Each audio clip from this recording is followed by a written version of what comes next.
The ups and downs of bandwidth. I'm Huey Poplock.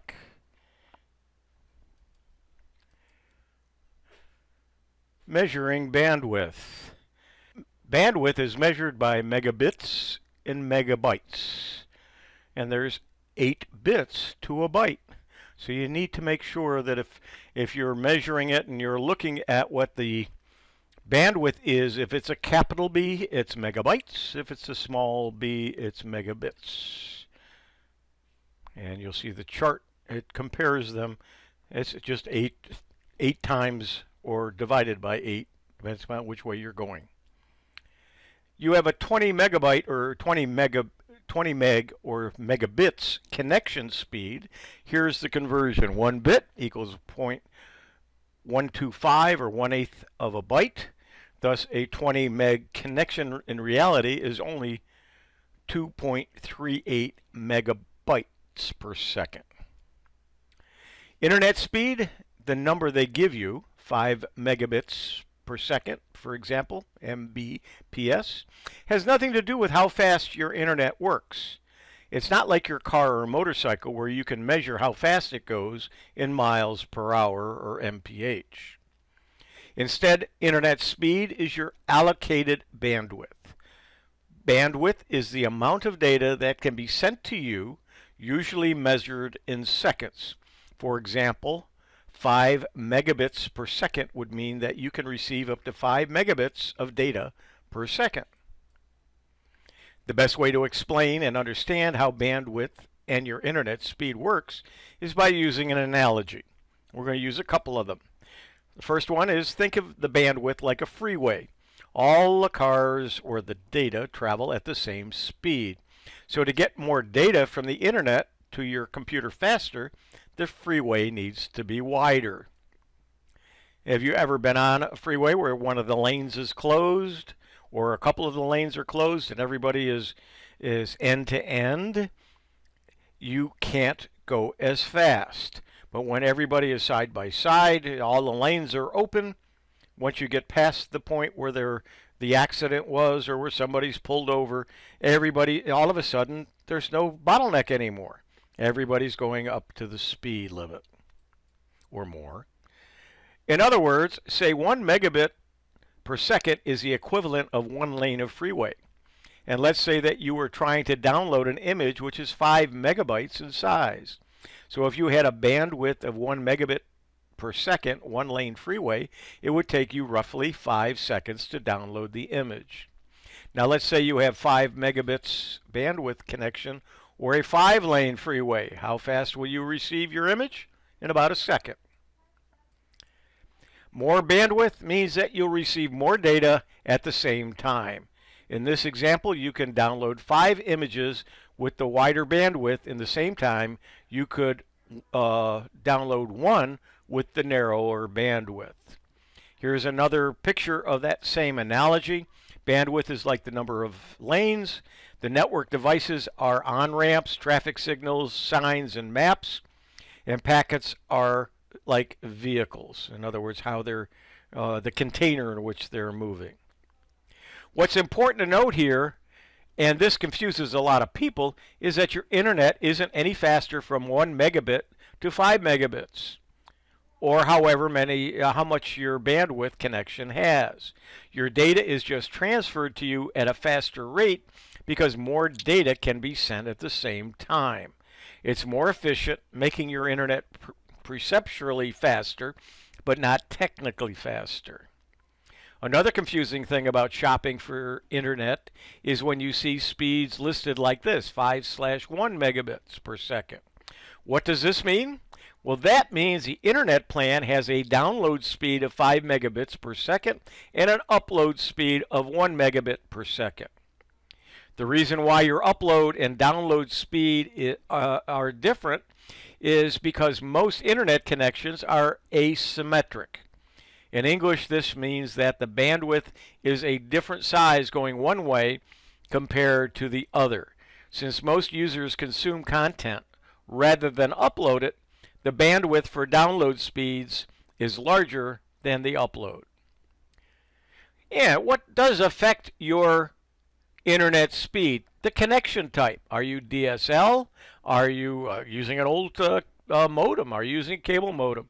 Are you using fiber optics? Something else that may affect it is your traffic congestion. Is your neighborhood using a lot of bandwidth? Is your house using a lot of bandwidth? Do you have more than one person on the computer in different rooms downloading or uploading data at the same time? What about the wiring? Do you have bad or old wires or connections or equipment? Either in your neighborhood, in other words, in your yard, going from the pole to your house or from wherever the internet is coming through, is that old? So you may not even know. You may have rewired your house. It may be a new house, but the connections nearby may be old. And then, of course, distance. If you're farther away from the switching center that's sending the signal than someone else, your bandwidth may be less. Also, just consider this. If you're in a household and you've got 3 computers being operated in different rooms at the same time, you only have so much bandwidth, so much pipe coming into your house. If you got 3 people using the internet at the same time, doing similar things, each one is getting about 1/3 of that bandwidth. So if you're paying for 300, the bandwidth of 300 megabits per second, each computer is going to get about 1/3 of that, or about 100. So as you do the speed test for that computer, and the other 2 computers are also working at the same time, your speed's going to be considerably lower than if no one is on either of the other 2 computers or not even on. See how to test your internet speed for help on how to accurately determine how much bandwidth you have available to you. Internet speed test sites are often, but not always, the best way to do that. How much bandwidth you need depends upon what you plan on doing with your internet connection. For the most part, more is better, constrained, of course, by your budget. In general, if you plan on doing nothing but Facebook and an occasional video, watching a low and high speed plan is probably just fine. Depending upon what you're using the internet for, you might be able to get an official bandwidth recommendation so that you know exactly what you'll need to use that service optimally. For example, if your internet runs smoothly right now, but you plan to add a movie streaming service to the mix, do some research on their website for the minimum bandwidth they recommend for interruption-free streaming. If you have a few TV sets that will be streaming, say, Netflix, and more than a few computers, tablets, and other devices that might be doing who knows what, I'd go with as much as you can afford. You won't be sorry if you get extra speed. Again, here's another analogy: is the size of the pipe that the water flows through, or the data flows through. If you have a bigger pipe, you can get more water through there. It's not going any faster.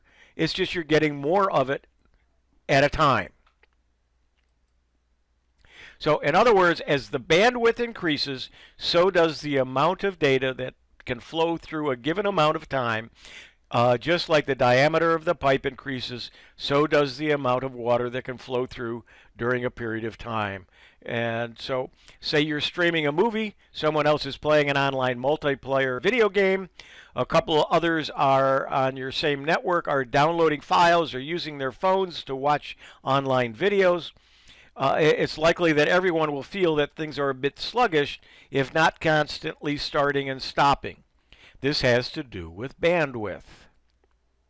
To return to the plumbing analogy, assuming that the water pipe to a home, the bandwidth remains the same size as the home's faucets and showers are turned on, data downloads to the devices, the water pressure at each point, the perceived speed at each device, will reduce, again, because there's only so much water, bandwidth, available to the home, your network.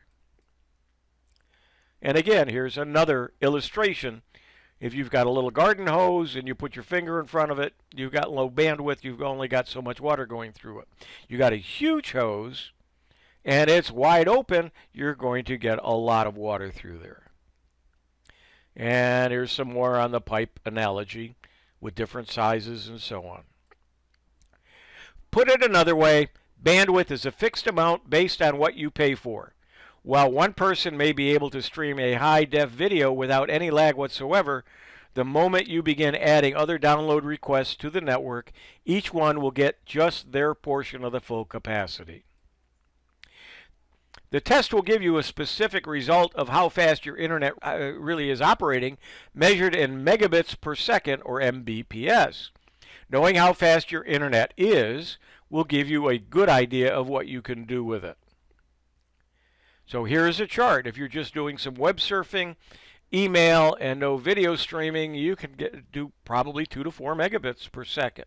As you add more and more things, and you get down to the several high bandwidth apps, high quality video conferencing, you're going to need 20 megabits per second or higher. The actual bandwidth needs may be higher depending upon the number of users and whether you're using shared or dedicated internet access. Now, as far as your internet service provider, who you get internet from, these are just a sample of some of the ones out there. I use Frontier. HughesNet is another. CenturyLink, Windstream, Spectrum, AT&T, Comcast, who are watching this all over the country and Canada. There are different providers that or serve internet and are internet service providers. Here are some places to test your internet speed. The one I use a lot is the one you go to Google and just type in speed test. And when you do, you'll see a little blue box. It says run speed test. When you run it, you'll get your download and your upload speed. I pay for 150 down and 150 up. I'm getting pretty close to that. So I'm probably getting my money's worth. If I do the test again, the download might be a little bit slower. The upload might be a little bit faster. They vary. Depends on what's going on the lines, and the speed can only be as fast as who you're connected to. So if I'm testing to a slower site, the speed itself is going to be slower. Here's another example. This is on a non-Fios or fiber optic, and so the download is always much faster than the upload, and that's because generally you don't require a lot of upload, because all you're doing is sending a request for a page, and then that page coming down is what you need the greatest speed. So to preserve bandwidth, the service providers give you a faster download than they do upload. This is on my service using another testing site called Ookla, and you can see I am getting what I'm paying for. And the ping, or milliseconds, the latency is very low on that one. Now here's an example from an iPad using the LTE, and I'm getting 20 in both directions, but I'm on a slower connection. I'm also using an iPad that only does 2.4 speed. It does not have the 5G, it is 2.4G. Here's another example from another device. It was 10 download, 7 upload. So it will depend where you are, what you're using, what equipment you're using, and what the connection is at the site that you're testing it. And here's one that, wow, 85 millisecond ping and only 15 download and a 1.7 upload. So this isn't one that you would want to stream with. Okay, thanks. If you have any questions, if we have some time, we'll answer them. If not, you can find me at the address that's listed there, either the website or email. And thank you.